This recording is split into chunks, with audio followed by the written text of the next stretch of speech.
I never expected my life to implode over a celebratory dinner. Funny how the universe has a way of pulling the rug out just when you think you've got everything figured out. My name is Avery, and until last night, I thought I had the perfect marriage. 15 years with my college sweetheart, Elliot, and we'd finally paid off our mortgage. I'd spent the afternoon preparing his favorite meal, beef Wellington with roasted vegetables. His father Henry was coming over to celebrate with us, and I wanted everything to be perfect. The first sign something was wrong came when Elliot texted that he'd be slightly delayed. He was usually punctual to a fault. Henry arrived first, bringing an expensive bottle of champagne and his trademark bear hug. "Where's that son of mine?" Henry asked, helping me arrange the table settings. "Running late," I said, checking my phone again. He said he'd be here soon. The Wellington was starting to dry out when we finally heard Elliot's key in the lock. But the footsteps in the hallway sounded different. There were two sets. "Sorry I'm late," Elliot called out. "I brought someone I'd like you both to meet." I stepped into the hallway, wiping my hands on my apron. That's when I saw her, tall, willowy, probably mid-20s. She had the kind of effortless beauty that made my carefully applied makeup feel like a child's finger painting. "This is Sienna," Elliot said, his hand resting on the small of her back. Something in his tone made my stomach drop. "My future wife." The silence that followed was deafening. I stood there, trying to process his words while simultaneously wondering if I'd somehow slipped into an alternate reality. Henry's champagne glass shattered on the hardwood floor. "What the hell are you talking about, son?" Henry's voice was dangerously quiet. Elliot straightened his shoulders, pulling Sienna closer. "I've filed for divorce. Sienna and I are getting married as soon as it's finalized." I watched as if from outside my body as Sienna extended her hand toward me, a diamond ring catching the light. "I'm so sorry you had to find out this way," she said, her voice dripping with rehearsed sympathy. "Elliot wanted to tell you privately, but I insisted on being here. I thought it would be—" "Kinder. Kinder." Henry's face had turned an alarming shade of red. "You thought ambushing my daughter-in-law at a family celebration would be kinder?" "Dad, please," Elliot cut in. "This isn't about you." "Avery and I have grown apart. These things happen." I found my voice then, though it came out barely above a whisper. "Grown apart? When exactly did we grow apart, Elliot? Between breakfast this morning when you kissed me goodbye, or lunch when you texted to say you loved me?" Sienna shifted uncomfortably, but Elliot's face remained impassive. "I've already moved most of my things to Sienna's place. I'll come by tomorrow to get the rest." The smell of burning meat finally registered. The Wellington was ruined. Just like my marriage. Just like the life I thought I had. "The house," I managed to say. "We just paid it off. We'll sell it," Elliot replied smoothly. "Split the proceeds. It's only fair." Henry stepped forward, positioning himself between us. "Fair? You want to talk about fair, son? After this little stunt?" But Elliot was already turning away, guiding Sienna toward the door. "We should go. My lawyer will be in touch, Avery." As they left, I caught Sienna glancing back at me, something unreadable in her expression. Was it guilt? Triumph? I couldn't tell, but I did notice how her hand trembled slightly as she gripped Elliot's arm. Henry's warm hand found my shoulder. "We'll fight this, sweetheart, whatever it takes." I nodded, still staring at the door where my husband had just walked out with his future wife. The funny thing was, beneath the shock and heartbreak, another emotion was starting to surface, one that surprised me with its intensity. Rage. I spent that first night at Henry and Linda's house, curled up in their guest room like a teenager who just had her heart broken at prom. Only this was so much worse. This was 15 years of my life going up in flames. Linda brought me chamomile tea and sat on the edge of the bed, her presence as comforting as it had been since the day I met her. "I always thought if any of my children were going to do something stupid, it would be Rachel or Tom," she said, referring to Elliot's siblings. "Never Elliot. I keep thinking I must have missed something," I said, wrapping my hands around the warm mug. Some sign that he was unhappy. "Don't do that to yourself," Linda's voice was firm. "Sometimes people just Change." Or maybe they show you who they really were all along. Henry appeared in the doorway, his phone in hand. His face was tight with anger. Just got off the phone with Elliot. He's already moved most of his things out of the house. Says he left you a list of what he's taking. How generous of him, I muttered, surprising myself with the bitterness in my voice. He also mentioned something about selling the house. Henry continued, watching me carefully. Says you two discussed it. I laughed, but it came out more like a sob. Discussed it? He announced it right after introducing his child bride. She's 28, Linda said quietly. You knew about her? The question slipped out before I could stop it. Linda shook her head quickly. God, no. I looked her up on social media while you were in the shower. She works at Elliot's firm. Junior associate. Of course she did. The pieces were starting to fall into place. All those late nights at the office, the business trips that seemed to multiply over the past year. I need to go back to the house, I said suddenly, pushing aside the blankets. I need to see what he's taken. It's almost midnight, Henry protested. Please, I said.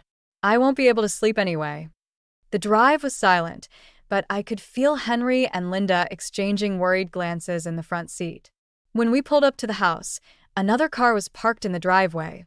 Elliot's BMW. My heart started pounding as we approached the front door. Inside, we could hear movement and voices. I used my key, pushing the door open to find Elliot and Sienna in my living room, boxing up books. Oh, Sienna said, straightening up quickly. We thought you'd stay away tonight. Clearly, I replied, taking in the scene. Half the bookshelves were empty, and several paintings were missing from the walls. Making yourself a home with my things? Our things, Elliot corrected, not meeting my eyes. I'm only taking what's mine. The first edition Vonnegut collection? I pointed to a box by his feet. The ones I spent 3 years tracking down for your birthdays? Elliot, Henry's voice carried a warning. Put them back. Dad, stay out of this. Like hell I will. Henry stepped forward. You want to throw away your marriage? Fine. But you don't get to strip this house bare while you're at it. Sienna touched Elliot's arm. Maybe we should come back another time. No, I said, surprising everyone, including myself. You both stay right there. I want to watch while you pack up 15 years of memories like they're worth nothing. I want to see exactly who you are, Elliot. The silence that followed was thick enough to choke on. Elliot's jaw clenched, and for a moment, I saw something flicker in his eyes. Doubt? Shame? But then Sienna squeezed his arm, and his face hardened again. The lawyer will sort out the property division, he said coldly. Until then, I'm taking what I need. Linda stepped forward, positioning herself between us. What you need. Or what she wants. She gestured toward Sienna, who flinched slightly. As I watched them continue packing, something shifted inside me. The heartbreak was still there, but it was being overshadowed by something else, a determination I didn't know I possessed. Take whatever you want, I said quietly. But remember this moment, Elliot. Remember exactly how this feels. He paused, a book halfway to the box.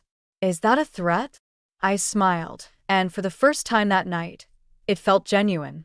No, honey, it's a promise. The next morning, I decided to face reality head-on. While Elliot was at work, I went through our home office, gathering every financial document I could find. 15 years of marriage generates a lot of paperwork, and I was determined to understand exactly where we stood. That's when I found it, buried in a folder marked House Payments 2018. A statement from my personal savings account showing a transfer of $90,000. My inheritance from my grandmother, which I'd used to save our house during Elliot's failed attempt at starting his own law firm. My hands were shaking as I dug deeper.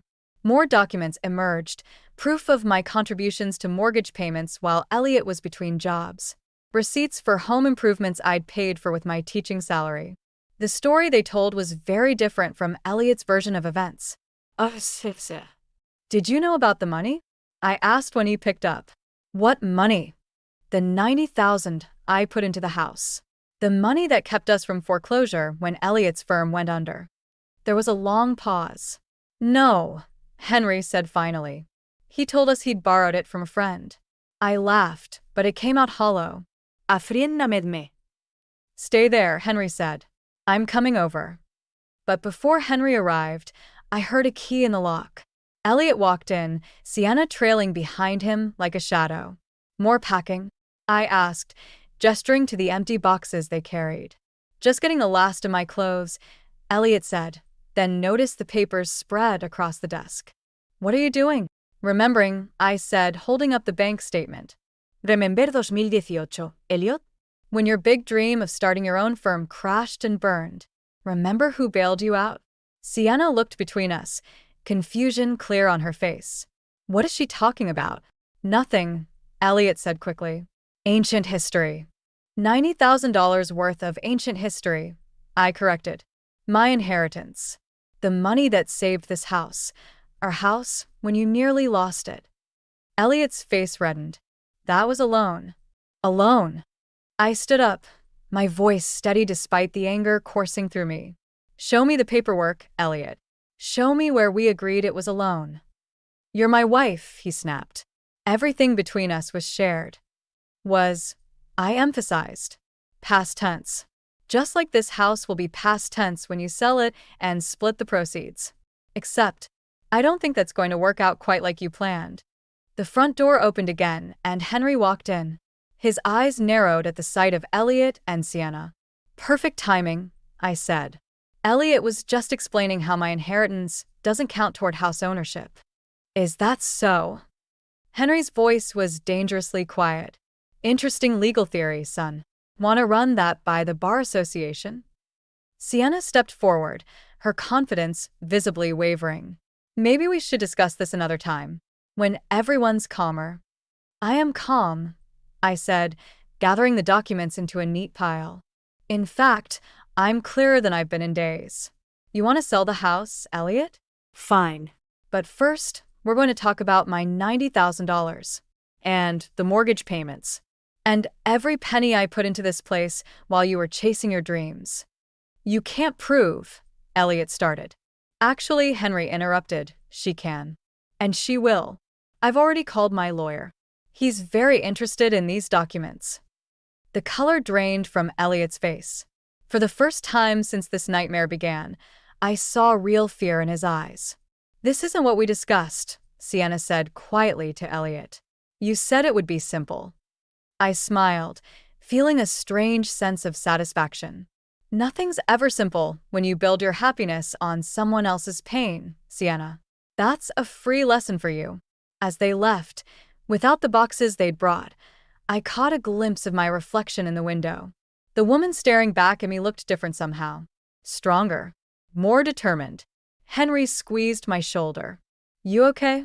No, I admitted. But I will be. And so will my house. The papers on the desk represented more than just money now. They were proof that I wasn't just a victim in Elliot's story. I was the author of my own. And I was just getting started. Henry's lawyer, Marcus, spread the documents across his mahogany desk like he was dealing cards. Each paper told a piece of our story, my story, but it wasn't until I saw them all together that I realized just how much of myself I'd poured into that house. The good news, Marcus said, adjusting his reading glasses, is that we have clear documentation of your financial contributions. The bad news is that Elliot's already filed for divorce, citing irreconcilable differences. Linda, who'd insisted on coming with me, leaned forward. But that doesn't change Avery's claim to the house, does it? Not directly, but… Marcus paused as his phone buzzed.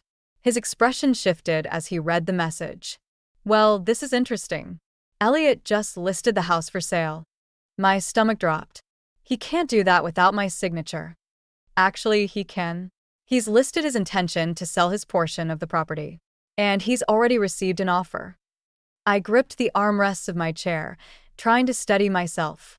From who? The buyer's name is redacted, but the offer is well above market value. Marcus removed his glasses. This feels calculated, Avery. Like someone's trying to force your hand. A memory surfaced, Sienna mentioning her family's real estate business during that awful dinner. The pieces clicked into place. It's her, I said. Sienna's family is trying to buy me out. Linda's hand found mine. You don't have to sell. No, but they can make my life difficult until I do. I stood up, needing to move. This was their plan all along, wasn't it? Get the house. Erase me completely. Marcus shuffled through more papers. There's something else you should see. He handed me a bank statement, Elliot's personal account. Notice the transfers starting last year? I scanned the document, my vision blurring as I processed what I was seeing. Regular transfers to an offshore account, starting just after I'd received my second inheritance following my aunt's death. He's been moving money, I whispered. My money. We can't prove it yet, Marcus said gently. But the timing. The timing is exactly when I told him about Aunt Sarah's inheritance. My laugh sounded hollow even to my own ears. He wasn't just planning to leave me. He was stealing from me. Linda stood up, her face flushed with anger. That son of a... A knock at the door interrupted her. Henry entered, looking grave. Sorry I'm late. I just had an interesting conversation with Rachel. Elliot's sister? I asked. What did she say? Apparently, Sienna's been bragging at work about their plans for the house. They're going to tear it down, build something new. She called it erasing the past to build their future. The room spun slightly. That house wasn't just property. It was where I'd planted my grandmother's roses, where I'd nursed Elliot through pneumonia, where I'd dreamed of raising our children. No, I said, surprising myself with the firmness in my voice. They don't get to erase me. Marcus leaned back in his chair. What do you want to do? I looked at the documents spread across his desk, proof of my contributions, my sacrifices, my life. Then I thought about Sienna's smug smile, Elliot's cold dismissal of our years together. I want everything, I said. The house, the money he stole, all of it. And I want them to remember what it feels like to have something taken from you. Henry stepped forward. I might be able to help with that. I still have connections at the firm's board of directors, and they'd be very interested in knowing about those offshore transfers. Are you sure? Linda asked him. He's still our son. Henry's face hardened. No son of mine steals from his wife and tries to destroy her home. We raised him better than that. I gathered the documents, my hands steady now. Marcus, what's our next move? He smiled, and there was something predatory in it. We go to war. As we left the office, I caught my reflection in the window again. The woman looking back at me wasn't just angry anymore. She was dangerous. And for the first time since this nightmare began, I felt truly powerful. Elliot wanted to erase our past? Fine. But first, I was going to make damn sure he remembered it. Sunday brunch wasn't my idea. Linda suggested it, with that gleam in her eye that told me she was plotting something. We're still family, she said. And family shows up. That's how I found myself sitting across from Elliot and Sienna at the Grove, the restaurant where we'd had our rehearsal dinner 15 years ago. Henry and Linda flanked me like bodyguards, while Rachel, Elliot's sister, completed our awkward party. The house is looking lovely, Linda said, stirring her coffee. Those new curtains in the living room are interesting. Sienna brightened. Thank you. I picked them myself. The old ones were so dated. The ones Avery's grandmother made? Linda's voice could have frozen hell. Those curtains survived 3 generations. I watched Sienna's smile falter, noticed how Elliot's hand tightened around his water glass. Small victories. Actually, Rachel chimed in, I heard you're planning some bigger changes than curtains. Sienna shot her a warning look, but Rachel continued. The demolition plans look ambitious. Though I suppose starting fresh is easier than dealing with all those memories. The table went silent.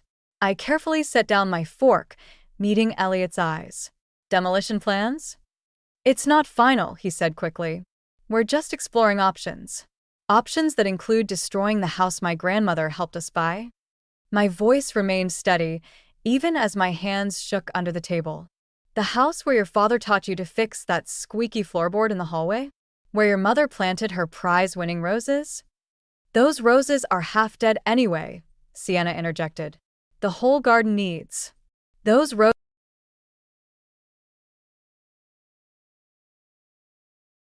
tending those bushes longer than you've been alive, young lady. Sienna flushed. I didn't mean. Yes, you did, I said quietly. You meant exactly what you said. Just like you meant it when you told your colleague that erasing the past was the only way to build your future. Elliot's head snapped up. How did you? Word gets around, Rachel said, sipping her mimosa. Especially when someone's bragging about their renovation plans at the company holiday party. This is ridiculous, Sienna pushed back from the table. We don't need permission to change our house. Your house? Linda's eyebrows rose. Last I checked, you don't own anything there, dear. Not yet, anyway. The sale is practically final, Sienna snapped. My family's offer. Sienna, Elliot warned, but it was too late. Your family's offer? I leaned forward. So, it was your parents trying to buy me out? Forse asseio. Nobody's forcing anything, Elliot said, but his face had gone pale. No. I pulled out my phone, scrolling to the photos I'd taken of those bank statements. Like nobody forced those transfers to your offshore account? The ones that started right after my aunt died.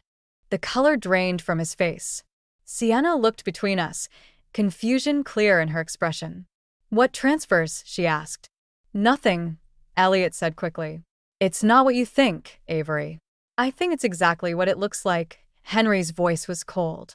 And I think the firm's ethics board will think so too. Sienna stood abruptly. I need some air. As she walked away, Elliot glared at me. Are you happy now? Destroying my relationship like I destroyed yours. No, Elliot, I said, standing up. I'm not happy, but I am done playing nice. You want to erase our past? Fine. But first, you're going to pay for it. Every penny you took, every memory you tried to steal, I'm coming for all of it. Rachel raised her glass. Now that's the sister-in-law I remember. Walking out of the restaurant, I felt lighter somehow. Let them tear down the house. Let them try to erase everything we built. Because now I had something better than a home. I had purpose. And watching Sienna cry in her car while Elliot stood helplessly beside it, that was just a bonus. Ready for the next phase? Henry asked as we reached our cars. I smiled, thinking of the documents waiting in Marcus's office. Oh, I'm just getting warmed up. The email from Marcus arrived at 3 a.m. House listing gone. Offer accepted. 3 words that made my world spin. I'd spent the last week gathering funds, liquidating investments, even considering a loan, all for nothing. Elliot and Sienna had won. I drove to the house in the pre-dawn darkness, needing to see it one last time. The garden was already showing signs of neglect. Linda's roses drooping, the lawn overgrown. Through the windows, I could see moving boxes stacked in the living room. My phone buzzed, Rachel calling. Did you hear? She asked without preamble. That your brother sold my life out from under me? Yeah, got the memo. No, Rachel's voice dropped. About Sienna's family. They're not just buying the house, they're buying the whole block. Some massive development project. They've been planning this for months. The pieces clicked into place. Elliot's sudden interest in Sienna, the rushed divorce, the offshore accounts. He knew, I whispered. He knew all along. There's more, Rachel hesitated. The firm's board meeting is tomorrow. They're making Elliot partner. I ended the call, my hands shaking. All those years supporting his career, and now he was getting everything he wanted. The promotion, the younger wife, the fresh start. While I sat in my car, watching the sun rise over the home, I was about to lose. A tap on my window made me jump. Henry stood there holding 2 coffee cups. Thought I'd find you here, he said, handing me one as I got out. Linda's worried sick. I'm fine, I lied, wrapping my hands around the warm cup. Sure you are. He leaned against my car. That's why you're sitting outside your house at dawn, looking like you haven't slept in days. It's not my house anymore. No. Henry pulled out his phone, showing me an email. Because according to this, the Brooks family's offer just fell through. Something about irregularities in their financing. I straightened. What? Turns out some anonymous source tipped off their investors about certain ethical concerns. The whole deal's on hold pending investigation. How did you? I may be retired, Henry smiled, but I still know how to make a few calls. The house goes back on the market today. For a moment, hope flickered. Then reality crashed back. I still can't afford it. Not alone. Who said anything about alone? He handed me another document, a bank statement showing a transfer from his retirement account. Linda and I talked it over. Consider it an early inheritance. Henry, I can't. You can and you will. His voice was firm. That house isn't just yours and Elliot's. It's where Linda nursed me through cancer, where we celebrated every Christmas, where our grandchildren were supposed to play someday. He paused. Family protects family, even from itself. A car pulled into the driveway. Elliot's BMW. He got out looking disheveled, Sienna nowhere in sight. What are you doing here? He demanded, storming over. Saying goodbye, I replied, taking a sip of coffee. Unless. Unless what? Unless you'd like to hear my offer. He laughed, but it sounded hollow. Your offer? With what money? With the money you stole from me, I said quietly. Plus interest. Plus Henriette's retirement fund. Plus everything I've saved while you were playing house with Sienna. The color drained from his face. You're bluffing. Try me. I stepped closer. Or we can discuss those offshore accounts with the ethics board tomorrow, right before your partner announcement. You wouldn't. Wouldn't I? You took everything from me, Elliot. My marriage, my future, my trust. But this house. I gestured to the building behind us. This is where I draw the line. He stared at me for a long moment, then at his father. Finally, his shoulders slumped. How much? As we hammered out the details, I watched the sun climb higher, casting long shadows across the lawn.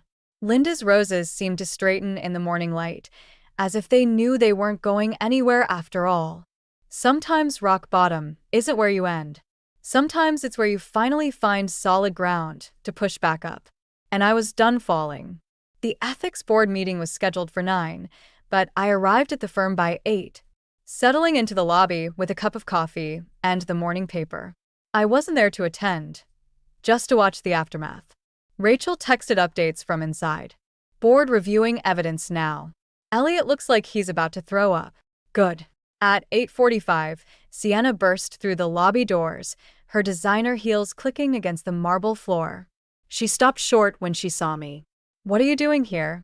I folded my paper carefully. Waiting. For what? To see him lose everything. Her voice cracked slightly. Isn't taking the house enough? The house was mine to take back, I said, standing. Just like the partnership was his to lose. You vindictive bit. Careful, I interrupted. Your future father-in-law is about to lose his job. Might want to watch what you say to the person who is proof of your family's illegal development schemes. The color drained from her face. How did you? No. About how your family pressured other homeowners. About the falsified environmental reports. I smiled. Let's just say Rachel isn't the only one who pays attention at office parties. The elevator dinged, and Henry stepped out, his face grim. It's done. Sienna rushed past him toward the boardroom. Through the lobby windows, I could see Elliot emerging from the building's side entrance, his tie loose, his jacket missing. Go, Henry said softly. End this. I found Elliot in the parking garage, sitting on the concrete steps, his head in his hands. He looked up as I approached, and for the first time since this began, I saw my husband, not the stranger who'd replaced him. Happy now? He asked, his voice hollow. No. I sat beside him, leaving space between us. I wanted you to feel what I felt, to know what it's like to have everything stripped away. But now. I gestured to his defeated posture. It doesn't feel like victory.